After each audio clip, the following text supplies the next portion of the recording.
What's the show about?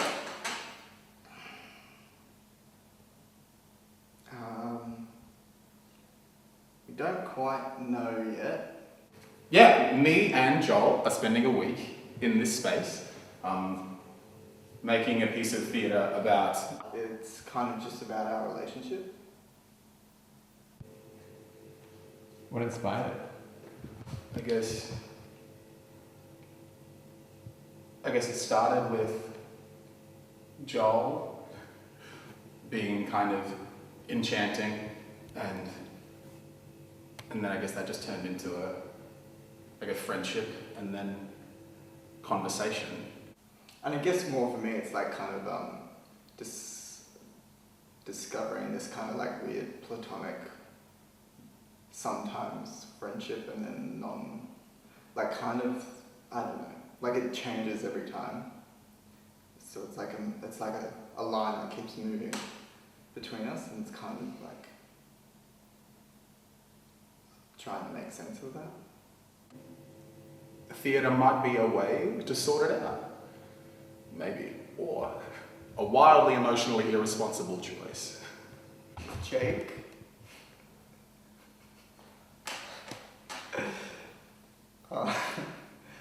I'm insulting him all the time. And I don't think I am. But there's something about the way that I speak to him which comes across as maybe rude. And I don't understand it. Yeah, I don't know. We were talking, was it yesterday? I don't know, Joel was saying that it could be nice to have a memory of this strange time, and I agree with him. So this will potentially act as evidence that once we made art together. And tomorrow, if one of us explodes, we'll have proof that we once looked at each other in a theatre space near Southern Cross Station. Thank goodness. Maybe, I don't know. I think we're just two weirdly forces like bashing into each other and not really quite connecting, but then sometimes we do, but then it's just like there's like those like magnetic rocks or something when you were a kid and you bash them together and sometimes there'd be a spark or something like that. That's kind of what it feels like with Jake. We're just like banging our heads together.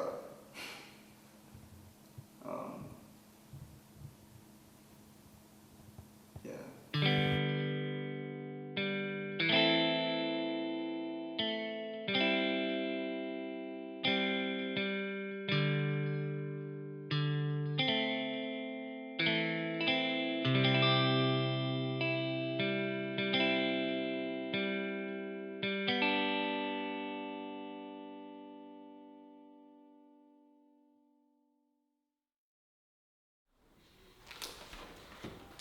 The hardest thing in the world is to get along with one other person, because they're not you. It's basic. People will disappoint you all the time. Expect it.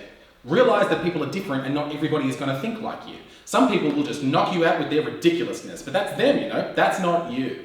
I sometimes think, in a perfect world, if everyone was me, I wouldn't have to work so hard to get my point across, to be understood, to be left alone. I wouldn't have to deal with any stubble in the bathroom sink unless I was shaving my own damn legs. I wouldn't have to deal with someone treating me like shit or disregarding what I know, or coming into the room acting like God, because honey, when you're meeting me, you're meeting God. And there can't be two gods. I wouldn't have to make my relationships work because they would just be with another me. I already know me, I can deal with me, so there'd never be a problem. Welcome back. Hi.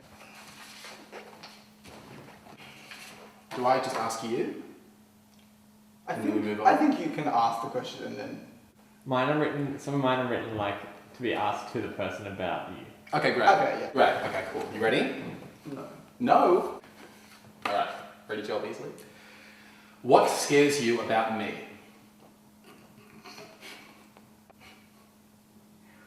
I get scared when you're like you could really push me, or like you get too close and it's like, well, I'm gonna die.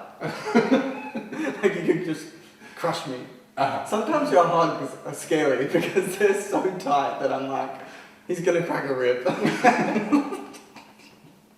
Genuinely not scared, but I just go, oh, like I wonder if this is gonna be it. What scares you about me?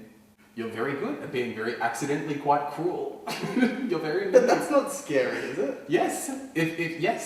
It causes. I understand the fear of being crushed feeling because it's the same, but instead of feeling like your muscles will do it to me, it's your words.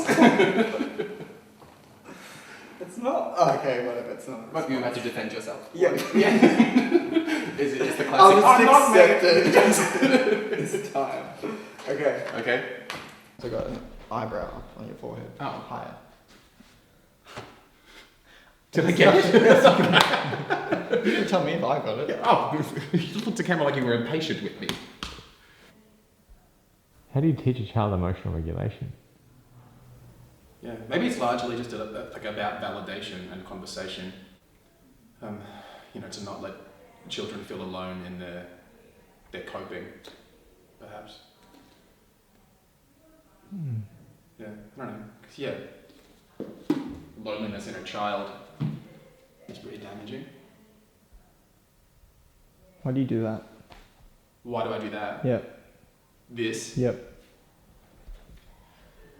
I think to feel smaller, because I'm too tall for the amount of confidence that I have. I'd say. And I'm also surrounded by short people, so I often find myself crouching. Mm. And they often feel like I'm making fun of them. But really, I just want to feel like one of them. Oh, that's cute. Yeah, it's so cute. You don't like being tall. I like it sometimes. It's handy. Yeah, it's got practical applications. Yeah, because your cupboards are fucked tall. I would Yes. never be able to reach anything in your cupboards. That's the idea. That's where I keep all my secrets. And Can't your, let Joel see this. and your big mugs. Yep, my normal-sized mugs that your tiny hands make look large. Yes. They're not even that tiny. Mm. I've seen them hold mugs. They're tiny.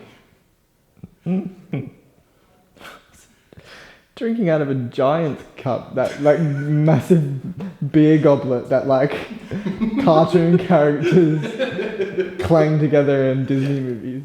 Are you just not? Okay. Dominic. Oh, this is interesting. Oh. I haven't thought about this. Mm-hmm. What was your first kiss like? I just struggle to remember the first one, if I'm honest. Because you were a blackout drunk 12-year-old. I can't remember. Is that awful? Do you think it's awful? No, that's Oh. fine. Why can't you remember? Well, I just think I feel like I know. Like I'm thinking of someone that I have definitely kissed. But I don't remember the first one. I just didn't really, it mustn't have had that much significance for it to not stick with me. Right, okay. I enjoy kissing. Mm-hmm. I like kissing. Yep. It feels nice, but I'm like, I don't know, like it just, I had obviously never stuck with me, this first kiss.